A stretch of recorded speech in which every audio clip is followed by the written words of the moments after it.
मुकुल चौधरी ने हार को जीत में बदल दिया और लखनऊ सुपर जायंट्स ने ईडन गार्डन्स में कोलकाता नाइट राइडर्स के खिलाफ रोमांचक आखिरी गेंद पर जीत हासिल की। 21 वर्षीय मुकुल ने धैर्य बनाए रखते हुए शानदार बल्लेबाजी की और मैच को रोमांचक मोड़ पर ला दिया। एलएसजी ने 3 विकेट से जीत दर्ज की और आखिरी गेंद पर 182 रनों का लक्ष्य हासिल कर लिया।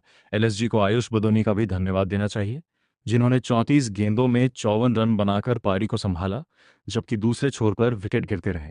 मुकुल चौधरी 128 रन पर 7 विकेट गिरने के बाद एलएसजी के लिए मैच लगभग हाथ से निकल चुका था, लेकिन मुकुल ने कुछ और ही सोच रखी थी और 27 गेंदों में 54 रन की शानदार नाबाद पारी खेली, जिसमें 7 छक्के और 2 चौके शामिल थे।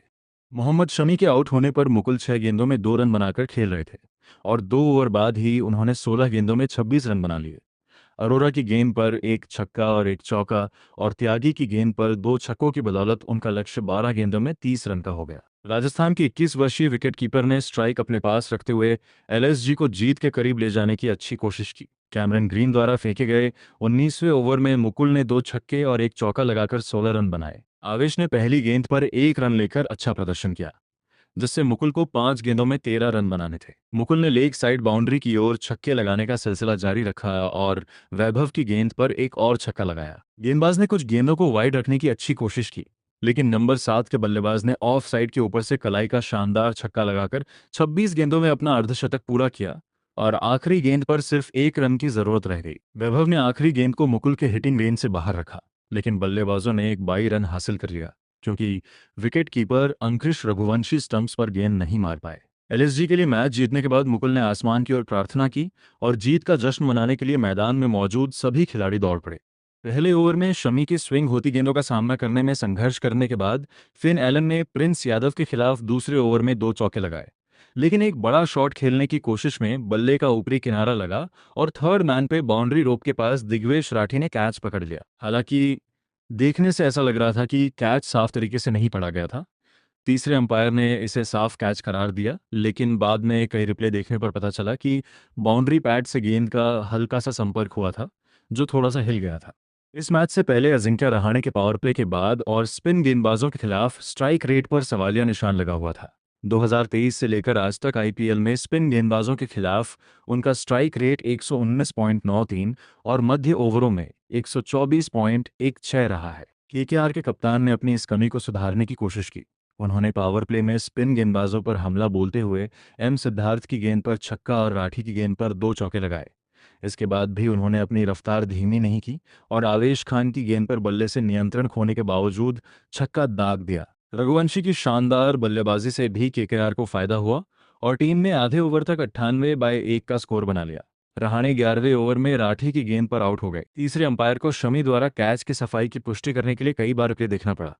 उन्हें अर्धशतक तो नहीं मिला, लेकिन रहाणे की यह तेज पारी थी, जिनका स्ट्राइक रेट आज 170.83 रहा। पावर प्ले के बाद उनका स्ट्राइक रेट 176.9 था और स्पिन के खिलाफ ये 162.5 था। 11 से 15 ओवरों के बीच केकेआर की बल्लेबाजी पूरी तरह धीमी रही। रिंकू सिंह के साथ साथ उनके सेट बल्लेबाज भी आउट हो गए और इस दौरान धीमी होती पिच पर वे सिर्फ 17 रन ही बना पाए। कैमरन ग्रीन और रोवमैन पॉवेल दोनों ही संघर्ष करते नजर आए, लेकिन वेस्टइंडीज के इस खिलाड़ी ने 16वें ओवर में सिद्धार्थ की गेंद पर एक छक्का और एक चौका लगाकर अपनी बल्लेबाजी का जोश दिखाया।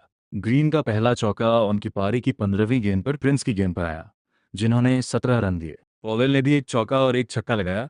ग्रीन का एकमात्र छक्का शमी की गेंद पर आया और आखिरी ओवर में दोनों बल्लेबाजों ने प्रिंस की गेंद पर एक एक चौका लगाया। केकेआर ने आखिरी 5 ओवरों में 66 रन बनाए।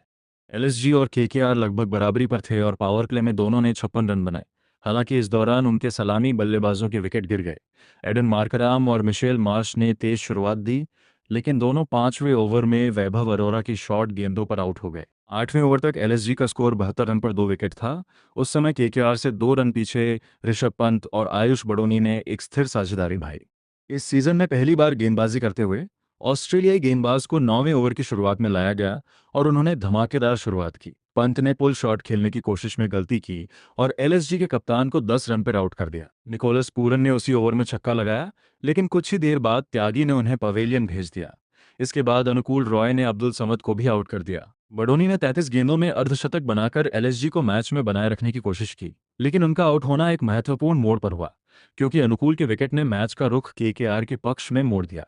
इसके बाद नरेन भारत में 202 विकेट लेने वाले पहले विदेशी गेंदबाज बन गए। शमी के आउट होने के साथ ही एलएसजी की पारी तेजी से लड़खड़ा गई। 72 रन पर 2 विकेट से 128 रन पर 7 विकेट हो गए। फिर अनुकूल ने शानदार बल्लेबाजी करते हुए आवेश के साथ 8वें विकेट की साझेदारी में 54 रनों में से 52 रन बनाए। हार के मुंह से जीत हासिल करने के बाद एलएसजी के पास 12 अप्रैल को लखनऊ में गुजरात टाइटंस के खिलाफ मुकाबले से पहले केवल 2 दिन का आराम है। वहीं केकेआर के पास 14 अप्रैल को चेपॉक में चेन्नई सुपर किंग्स के खिलाफ मुकाबले से पहले उस चौंकाने वाली हार से उबरने के लिए 4 दिन का आराम है।